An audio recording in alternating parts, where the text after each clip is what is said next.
Hello प्यारे बच्चों, स्वागत है आप सभी का हमारे यूट्यूब चैनल टीचर्स अड्डा एमपी पर।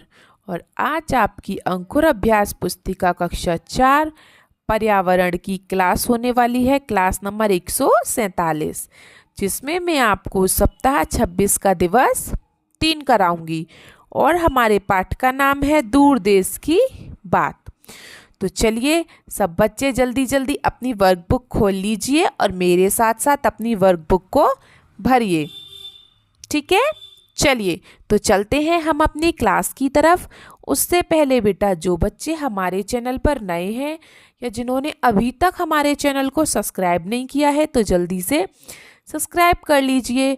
उससे क्या है कि ये जो हमारी सारी वीडियोस हैं वो आप तक पहुंच जाएंगी और आप अपनी सारी वर्कबुक भर सकते हैं, चाहे वो आपके छोटे बहन भाई हो सेकेंड या थर्ड क्लास में, या आपका कोई बड़ा बहन भाई हो 5th क्लास में, या आप हो 4th क्लास में। ठीक है, तो कोई भी सेकेंड हो, 4th हो, 3rd हो, किसी भी विषय की और किसी भी क्लास की आपको सारी वीडियोस यहाँ पर फ्री में मिल जाती हैं।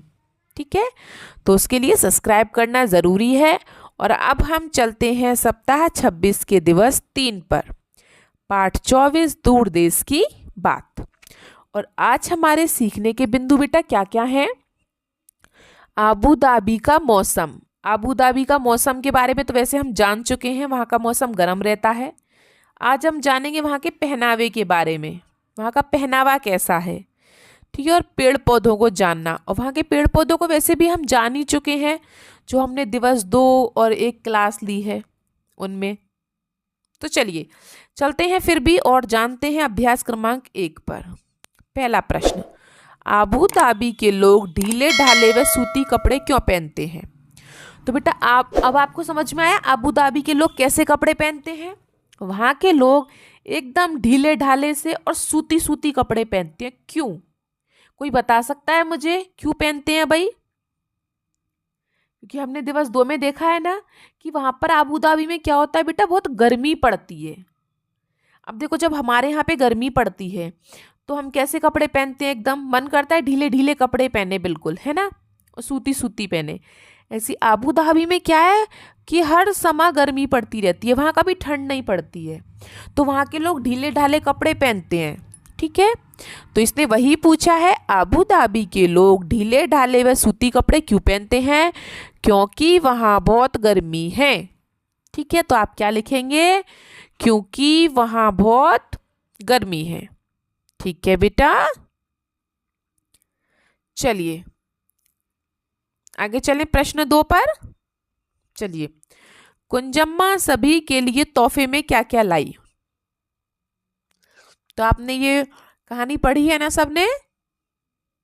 ठीक है, तो कुंजम्मा तोहफे में सबके लिए क्या ले आई थी बेटा? खजूर लेके आई थी, खजूर, क्योंकि वहां पर खजूर ज्यादा होते हैं आबू धाबी में। ठीक है, वो क्या लेके आई थी सबके लिए? खजूर लेके आई थी, और एक ग्लोब भी लेके आई थी, ग्लोब। अब ग्लोब कैसा होता है? आप सबने अपने ऑफिस में देखा होगा, इस तरीके से एक ग्लोब रहता है, ऑफिस में रखा रहता है इस तरीके से, जिस पर भारत का नक्शा भी रहता है। इस तरीके से देखा होगा ना आपने, उस पर भारत का नक्शा बना रहता है, उसे चारों तरफ आप कहीं भी घुमा सकते हैं। उसे हम क्या कहते हैं? ग्लोब। ये ज्यादातर ऑफिस में रखा रहता है, ठीक है, स्कूल के ऑफिस में।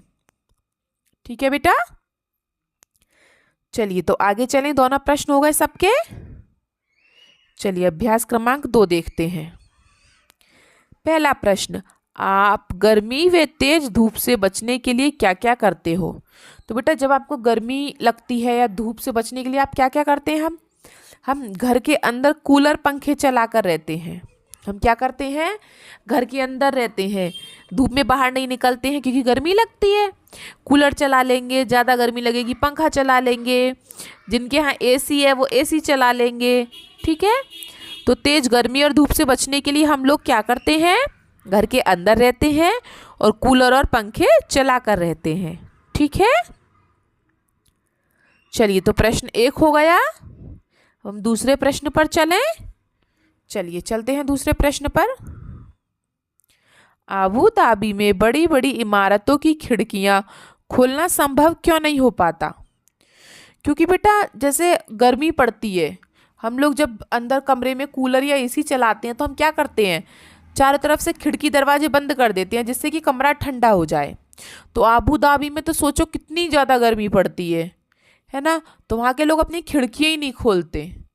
खिड़की खोलेंगे तो गर्मी लगेगी, ठीक है। क्यों नहीं खोलते बेटा खिड़की? क्योंकि बाहर बहुत गर्मी होती है, ठीक है। लिख लिया सबने? क्योंकि बाहर बहुत गर्मी होती है। चलिए ये दोनों प्रश्न हो गए अभ्यास क्रमांक 2 के। तो हम अभ्यास क्रमांक 2 के तीसरे प्रश्न पर चलें। ओके चलिए बेटा तीसरे प्रश्न पर चलते हैं। आप अपने गांव या शहर के बारे में लिखिए। तो बेटा है यहाँ हमें क्या करना है, हमें अपने गांव और शहर के बारे में लिखना है। जैसे कि वहाँ का पहनावा कैसा है हमारे गांव का या शहर का। तो बेटा भारत में ज़्यादातर औरतें साड़ी पहनती हैं और आदमी पैंट शर्ट या कुर्ता पजामा पहनते हैं, है ना। तो आपके यहाँ जैसे आप इंदौर में रहते हो या रतलाम में, उज्जैन में, ग्वालियर, भोपाल, विदिशा, सागर, सीहोर, विजयपुर, आप जहाँ भी रहते हो वहाँ पे आपका पहनावा कैसा है, मतलब मम्मी क्या पहनती हैं और पापा क्या पहनते हैं, वो पहनावा लिखें आप। तो हमारे यहाँ ज़्यादातर मम्मियाँ साड़ी पहनती हैं और पापा कुर्ता पजामा या पैंट शर्ट पहनते हैं। तो आप वही लिखें जो आपके यहाँ पहनते हैं, ठीक है। ओके चलो बेटा दूसरा देखते हैं, खान पान। आपके यहाँ खान पान कैसा है? खान पान मतलब आपके यहाँ ज़्यादातर चीज़ें क्या बनती है खाने में। तो हम जो भारतीय लोग हैं हमारे घरों में ज़्यादातर रोटी सब्जी या दाल रोटी ऐसी चीज़ें ज़्यादा बनती हैं, ठीक है। तो मैंने इसमें लिख दिया है दाल रोटी, क्योंकि दाल रोटी ज़्यादातर दाल रोटी ही बनती है। सबके घरों में देखा होगा आपने, रोटी तो परमानेंट बनती है, उसके अलावा आप दाल बना लो या कोई सब्जी बना लो, ठीक है। तो हमारे यहाँ का यही खान पान है। तीसरा है पेड़ पौधे। हमारे यहाँ के पेड़ पौधे कैसे हैं बेटा? हरे भरे हैं, क्योंकि हमारे यहाँ बारिश भी होती है, ठंड भी होती है, गर्मी भी होती है, हर तरह का मौसम होता है हमारे यहाँ पर। तो पेड़ पौधे कैसे हैं? हरे भरे। भाषा, हमारी भाषा कैसी है बेटा? तो भारत में वैसे बहुत सारी भाषाएं बोली जाती हैं, लेकिन सबसे मेन जो हमारी मातृभाषा है वो हमारी क्या है?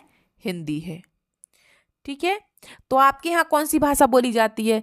अब आप मध्य प्रदेश में रहते हो, ये मध्य प्रदेश की किताब है, तो मध्य प्रदेश में तो हिंदी ही बोली जाती है, ठीक है। तो इसलिए हम यहाँ पे क्या लिखेंगे?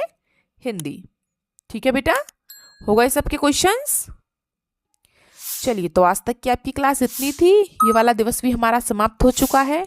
और कमेंट बॉक्स में बेटा आप मुझे ये बताएं कि आपके यहाँ पहनावा कैसा है। आपके यहाँ पहनावा कैसा है ये मुझे आप कमेंट बॉक्स में ज़रूर बताएं। और वीडियो को लाइक करें, अपने दोस्तों के साथ शेयर करें और सब्सक्राइब करना ना भूलें। मिलते हैं हम आपसे अगली क्लास में, तब तक के लिए आपका दिन शुभ हो। Have a nice day and thank you.